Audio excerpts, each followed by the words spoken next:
What is the Saudi interest here? In what ways is it supporting the president, Hadi? How are they doing this? Well, once Hadi left the country with his cabinet, he fled to Saudi Arabia. He sits in Riyadh, and he called on the Saudi-led coalition to launch this bombing campaign in Yemen. Airstrikes. Airstrikes. So what you've had is 9 countries in this coalition led by Saudi Arabia. The war room sits in Riyadh. The spokesman of the coalition is a Saudi general, and they've been carrying out thousands and thousands of bombing campaigns over the last 14 months. The number that you cite of individuals that have been killed in this war, I think it's really more important to look at, of the number of people killed, how many are civilians? Out of 3,200 civilians killed, and that's the number given by the UN, and I think it is a good number to trust, 60% of those deaths are coming from airstrikes. So the majority of the deaths in this war really are coming from this bombing campaign led by Saudi Arabia. This is the main support that's being given to President Hadi, and I think if you talk to everyday Yemenis on the streets of Yemen, despite the fact that the international community still calls President Hadi the legitimate Yemeni president, many Yemenis would say, how can we have a president that has called on countries to bomb and kill our own people? And a UN panel has accused the coalition of vast human rights violations, including the civilians that you talk about being killed in airstrikes. Is this coalition, the Saudi-led coalition, are they committing what amounts to war crimes? Unfortunately, this is exactly what we've seen. And this UN report that you talk about, it was a panel of experts impaneled by the UN Security Council. They wrote a report that was leaked to the public in January of this year. And it very much married exactly the findings that I've been able to see on the ground. Human Rights Watch has documented 43 unlawful airstrikes. These were unlawful either because they were disproportionate or indiscriminate. We think several of them have amounted to war crimes. We've what are they hitting? Said as much. Well, I mean, you name it. Hospitals, multiple times hospitals have been hit, including Médecins Sans Frontières, Doctors Without Borders hospitals. We've had schools hit. We've had marketplaces hit. The most recent really egregious attack that we saw, and I was able to go to the airstrike site several days after the event happened. It was a marketplace at noon, full of civilians. 2 bombs were dropped, U.S. bombs, because we were able to find the remnants and identify these as U.S.-made bombs, killing at least 97 civilians. And what we've seen, I think, across the board, and it very much captures the flavor of this bombing campaign and why you see so many civilians having been killed, is just this incredible level of recklessness, a lack of willingness on the side of the coalition to abide by this key principle of the laws of war. We need to always think about how we minimize civilian casualties with each strike. What are the Americans doing? Where are they? They're involved in this. How are they assisting? What's it doing? You mentioned their bombs. Yes, so I mean, among other things, it's not simply a matter of them providing the weaponry for this war, and I might add that there's been a massive uptick, as one could probably imagine, in arms sales the longer that this war goes on, including with companies in the U.S. and the U.K. and other countries. But actually, the U.S. has gone quite a bit further. They are providing not only military intelligence to the war room in Riyadh, so that the war room can select targets to hit, but they're actually going further in providing targeting assistance. Now, under international law, if a state is providing targeting assistance, that actually makes them a party to the conflict. So we have said the United States is actually a party to this war. As such, when an airstrike that they're assisting in goes wrong, they have a legal obligation there to be investigating and holding accountable the commanders that carried out that strike. Okay, you also just got back, I think today perhaps, or yesterday, from Ottawa. And you were talking to federal officials there about Canada's role in the region. And I want to talk about the Saudi arms deal signed by the last government, but it's really been plaguing the Trudeau government. Some people say it's, the government's first major scandal. So just to take us by way back, in 2014, the Harper government inks this $15 billion deal to sell weaponized military vehicles, LAV-3s, light armored vehicles. We saw them used, there they are, but similar ones used in Afghanistan. We sell them to Saudi Arabia for 15 years. One of the largest arms export contracts in our history, in Canada's history. Then fast forward to April 8th of this year, Foreign Affairs Minister Stéphane Dion signed off on the remaining permits for this deal. And basically saying, hey, there's not very many no human rights concerns. New government saying no human rights concerns. And this is something that was only recently uncovered. Now, take a look at the lab on the screen there. That's the lab. So it has a grenade launcher, a cannon, the turret, the top turret mounted machine gun. They weigh about 20,000 kilograms and can, speed up to 100 kilometers an hour. And during the last federal election, Prime Minister Trudeau, not the Prime Minister at the time, but he did call it these vehicles Jeeps. Tell me this, is there a significant risk, or let's just say risk, that these Canadian military vehicles could become weapons in the war in Yemen?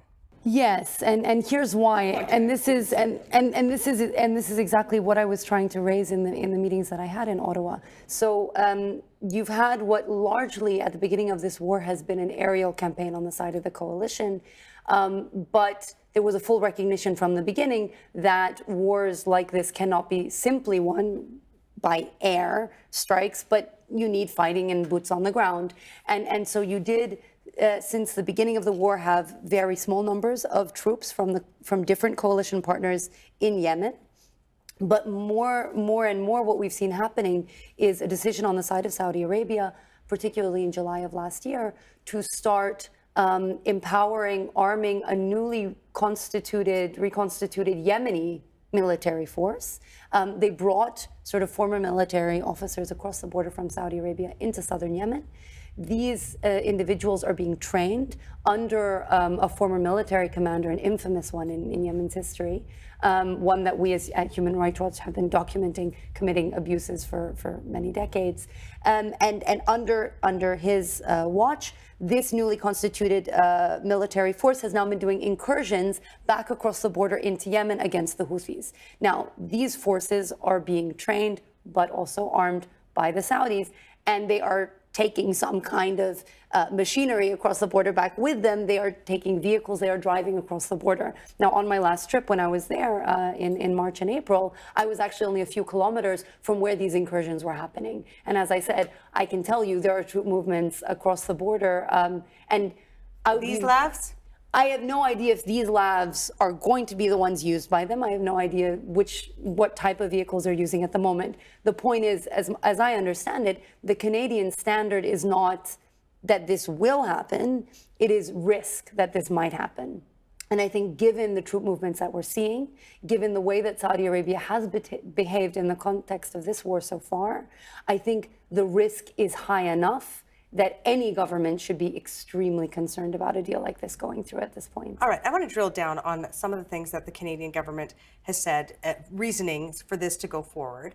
But I should just say by way of background, a lot of our allies in the EU are saying, you know what, let's do an arms embargo to Saudi Arabia. I think the Belgians and the Dutch are refusing to sell arms at this point. And then Canada is taking its own position. So let me put a couple of things to you that our federal government is saying. They say that 3,000 Canadian jobs are depending on this deal. If the deal goes, so do the jobs. I mean, I'm not an economist. I'm not an expert in sort of the economy of Canada, but I'd wonder as to whether these are the kind of, is the value of 3,000 jobs, and I wonder whether we know, does this mean 3,000 jobs throughout the entirety of this contract, or is it at any given point in the contract? That's a different question. But these 3,000 jobs, are they worth it if the next thing that we're going to see is a photo emerging with one of these Canadian labs crossing the border into Yemen with these armed forces on the back of it? I mean, I really don't know that the Canadian public is willing to pay that price. I'm guessing your answer to that is no, it's not worth it. Again, I think that's up to the Canadian public to decide, or to push their elected representatives to make that decision. Okay, here's another reasoning from the government. They say if we go back on the deal, it's going to ruin Canada's international business reputation. A good reason? I mean, for one thing, as you rightly pointed out, this was a decision taken by a former government, and it was taken at a very different time. This war was not going on at that time. Saudi Arabia did not have the same record at that time. Right now, you've got a UN panel of experts report saying such dramatic things that have been documented against Saudi Arabia and the rest of the coalition. You've got a case in which, as you pointed out, the entire European movement, the European Parliament has called for there to be an arms embargo on Saudi Arabia specifically because of its behavior in this war. You've got countries in Europe blocking arms to Saudi Arabia. So this wouldn't be coming in a vacuum, and I think it would actually be a very understandable decision to take, and one that wouldn't look at all incongruous with the current circumstances. The Liberals have signed further permits and stuff, picking up on the last government. I want to give you one or two more, we'll see about time, but reasons that our government is giving. Here's another one. It'll hurt our relationship with the Saudis. We have about 16,000 Saudi students studying here in Canada. And, this is about soft power. We can help appreciate, grow this appreciation of Canada. They take it back home, including things like our wonderful diversity, our gender equality. Good reason? I mean, the lives of real people are at stake at the end of this. And I think one really needs to think in those stark terms. I have been on the ground in Yemen. What I have witnessed in terms of the human cost of this war is so incredibly high. And I think any country that has leverage right now over Saudi Arabia has to be using the most effective leverage that they have to stop these violations from happening. And if you have an arms deal right now, you have more leverage than any other country. And what you can say to Saudi Arabia is, we are under a lot of pressure from our own public for this deal not to go through. Therefore, you, Saudi Arabia, you need to show us something until we can greenlight this. Show us that when you carry out an attack that leads to deaths of civilians, you do carry out an investigation, you do hold some commander accountable, and you do compensate victims. That has not happened a single time in this war. Until that starts happening, no government can continue to greenlight these sales. And another point, critics make is that Saudi Arabia is this country with vast misogyny, punishes dissidents in the worst possible way, kills them. What the heck are we doing over there? They say, why are we making deals with them? Yes, which is a very fair point. Okay.